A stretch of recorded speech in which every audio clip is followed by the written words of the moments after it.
A polícia indiciou por estelionato a mulher que atuava como uma psicóloga, falsa psicóloga que agia aqui em Porto Alegre e na região metropolitana. Nosso repórter Eduardo Carvalho tem mais informações para a gente a respeito das conclusões da polícia. Diga, Eduardo. É isso, Samuel. Muito boa tarde para você, boa tarde a todos que nos acompanham. Nós falamos ao vivo da delegacia responsável por esse indiciamento aqui em Porto Alegre. Lembrando que essa mulher de 34 anos, que atendia como psicóloga sem ter formação para isso, já é ré por exercício ilegal da profissão em uma investigação da delegacia de Ivoti. Mas ela atendia em Porto Alegre, Guaíba e também Canoas, e ela foi investigada também, então, portanto, aqui na capital gaúcha, com um inquérito que focou principalmente nas vítimas, nas crianças. 29 crianças estão dentro desse inquérito, como vítimas, mas a polícia estima que esse número seja ainda maior. Então agora o indiciamento é por estelionato e a gente vai conversar sobre isso ao vivo com a delegada Alice Fernandes, que gentilmente nos atende aqui no gabinete. Delegada, obrigado por nos receber. O que vocês conseguiram constatar a respeito dessa investigação e por que chegar a essa conclusão de estelionato no caso? Boa tarde. Boa tarde. Ao longo da investigação, então, a gente colecionou diversos documentos que comprovam que pelo menos 29 crianças e adolescentes com idade entre 13 e 15 anos foram atendidas por essa psicóloga ao longo desses 3 anos que ela andou atuando aqui por Porto Alegre, região metropolitana. A partir daí, então, entramos em contato com as mães e responsáveis dessas crianças, que muitos sequer sabiam que a falsa psicóloga, que a psicóloga não tinha formação nem registro no conselho competente, e se apurou, então, que ela praticava praticamente o valor estimado de R$130 por sessão, contabilizando um total de pelo menos R$48 mil de prejuízo a essas famílias. Portanto, isso se enquadra no crime de estelionato, pois ela não tinha qualificação profissional para exercer e ela iludia as suas vítimas utilizando o número de outra profissional regularmente inscrita, devidamente formada, e atendia e praticava pareceres, inclusive diagnósticos de doenças com base numa falsa formação que ela não possuía.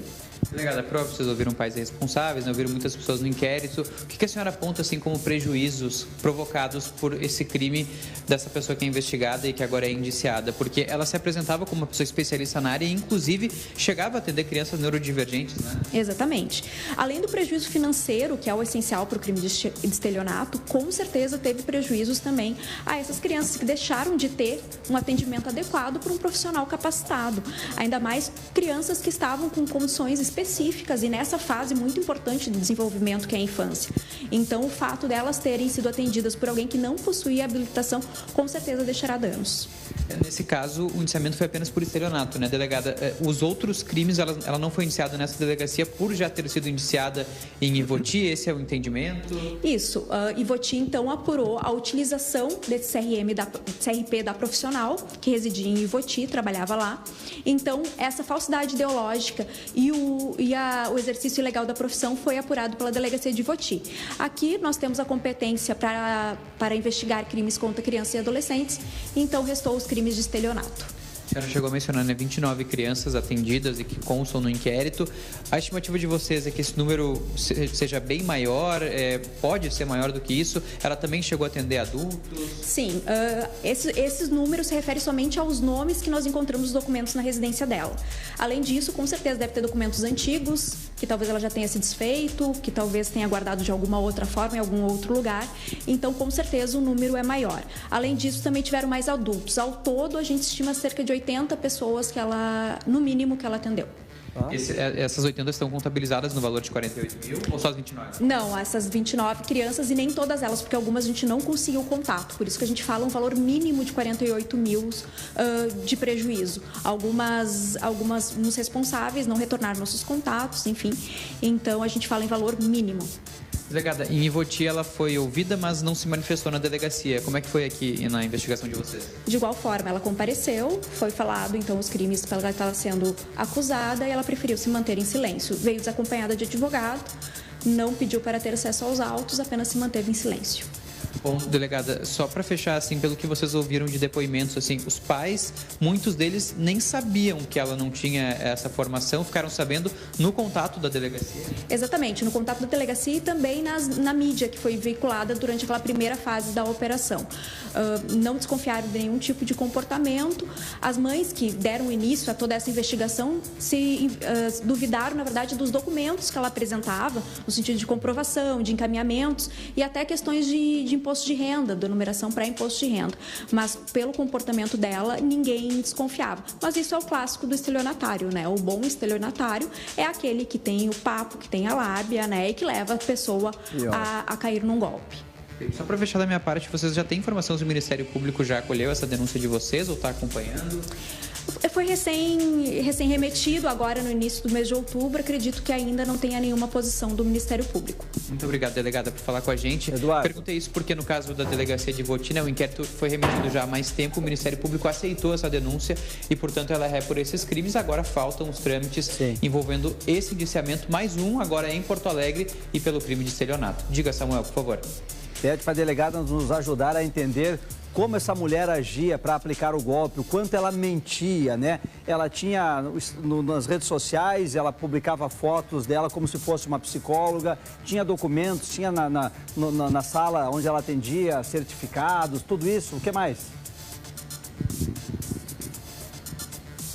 Perfeito, né? Esses foram pontos levantados pelas duas investigações e que mostram exatamente a forma com que ela agia. Vou repassar esse questionamento à delegada. O Samuel perguntou no estúdio, delegado, só para a gente relembrar como é que era praticado esse crime, né? Ela se apresentava normalmente como psicóloga, chegava a fazer posts em redes sociais. O que vocês conseguiram identificar a respeito disso? Exatamente, ela tinha um perfil em rede social, que ela se intitulava psicóloga, tinha o número do CRP, que é esse número da outra profissional de Ivoti, falava que tinha especializações e fazia muitos posts, participava de podcasts também falando sobre o assunto.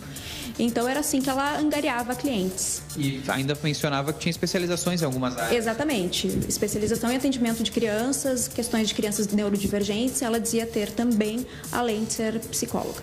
A delegada mencionou, né, o CRP, o conselho, o registro profissional como psicóloga que ela utilizava de uma outra profissional, de uma profissional de fato, que inclusive foi questionada pela delegacia e diz não ter tido nenhum conhecimento desse fato até ser procurada também pela polícia. Então essa foi a parte da investigação lá de Ivoti e aqui, como a gente falou em Porto Alegre, a investigação com o foco nas crianças. A delegada falou de um prejuízo mínimo de R$48 mil e nós conversamos também, né, sobre outros prejuízos para essas crianças que foram atendidas com uma pessoa que se passava por uma profissional, mas que não tinha formação para fazer esse tipo de atendimento. Samuel. Esse é o grande prejuízo, né, dessas crianças que foram atendidas por quem não tinha noção do que estava fazendo, não tinha competência para fazer aquilo que estava fazendo, né, gente? Então é um prejuízo muito grande, sim, para essa criançada toda.